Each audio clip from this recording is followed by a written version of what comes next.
creating a card with our clear stamps, the I Talk to My Plants set, followed by Suck It Up. This is a really cute set that you can interchange with the different pots and succulent plants. To start my card off first though, I have some new materials that I haven't used yet.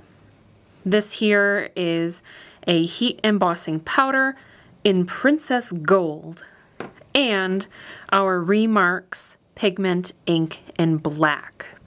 I'm using the Remarks because this is a nice wet thicker ink which the embossing powder will stick to nicely. I also have one of my own watercolor palettes. This one has all different kinds of colors in it along with a brush pen, but if you just have a standard Crayola run-of-the-mill watercolor palette, that works just fine.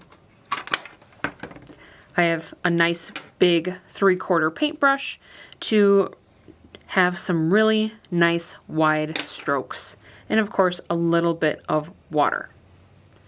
All right, I'm gonna prep my card first with my round corner punch, and I really like this just because it gives the card a nice, clean, refined look.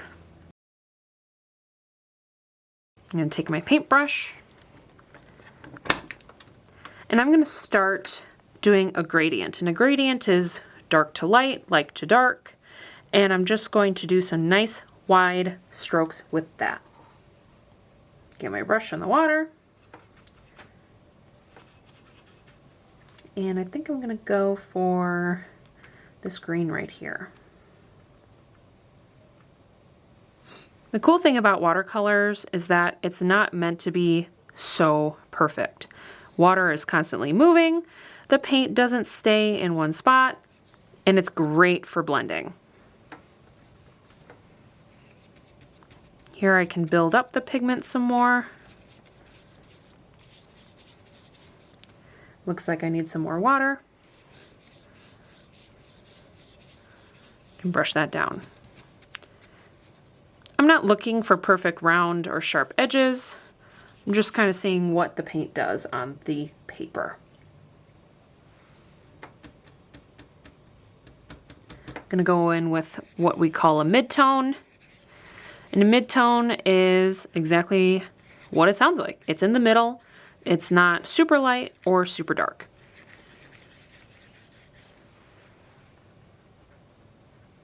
Then I'm going to finish it off. This is actually yellow right here, but some of the pigment is just over it.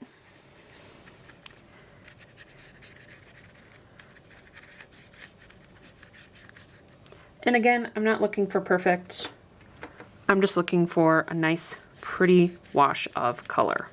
If you want to get really fancy, I can go in with my smaller brush. It doesn't have to be a water pen. This is called a water pen because it has a water reservoir in it, but I can just get it wet. Kind of go back. This might get a little messy, so if you have things on your countertop that you don't want to get splattered with pigment, then move them aside. And I'm just taking my finger and just flicking the pigment all around. You can even sometimes give it a tap, but I find that this doesn't always work as well. Now with the heat embossing, you are going to need a heat gun. This one is from Paper Source. It's really easy, just on and off. If you don't have a heat gun, sometimes a hairdryer can work, but it's best to have a heat gun because it's going to reach higher temperatures than just a commercial hairdryer. So I'm just going to blast this to make sure that it is nice and dry before I do any stamping.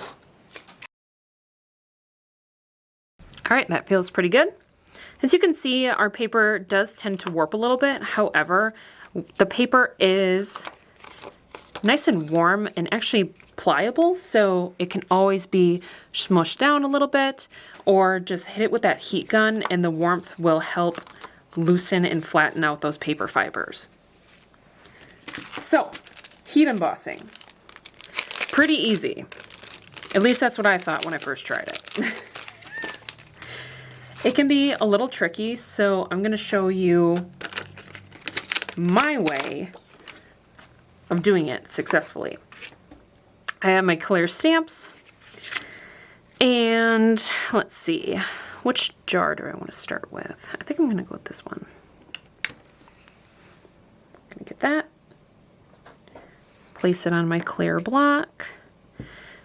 The cool thing with the remarks is that you can pop it off and press the pigment right into the stamp. It's way easier to apply. It's quite thick, and it's not going to dry super fast, which is what we want because we want our powder to be able to stick to it. I think I'm just gonna go kind of right in the middle.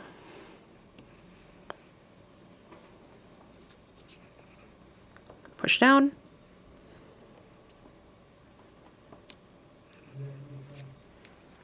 Looks good.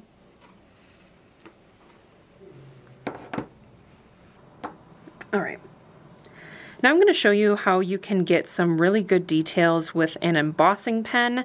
This is in the color clear. These pens are really cool because there is a sort of material that adheres to the embossing powder that you can just line directly on. I'm going to try it on the stamp. We're going to see how it goes. I've done it before, but sometimes with these creative projects, you just kind of have to give it a shot. See what happens.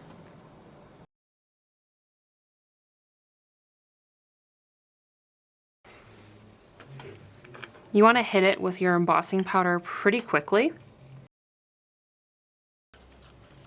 The way I do it is to put a paper towel down under, tap it off. Anything that the embossing powder touches will set. So if there's any extra or pieces or parts that you don't want the powder to be on, make sure you give it a good wipe off. Now I'm going to take my heat gun,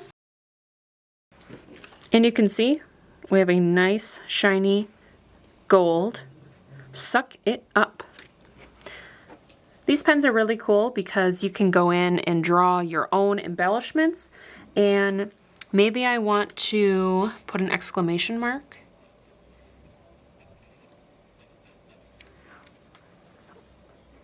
And a line down below.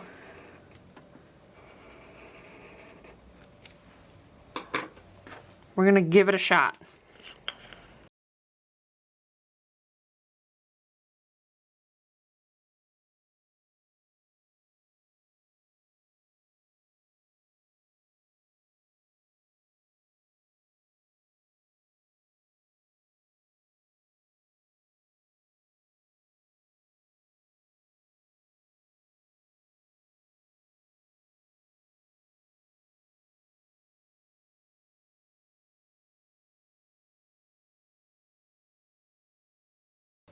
And again, here I'm just taking a clean little paintbrush and just wiping any little bits that might have stuck to a place where I don't want it to.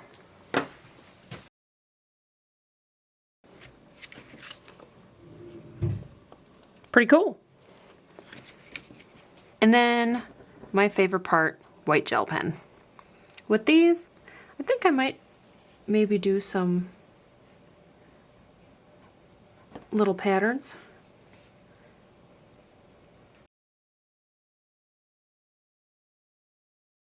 As a final embellishment, I'm going to go in and just add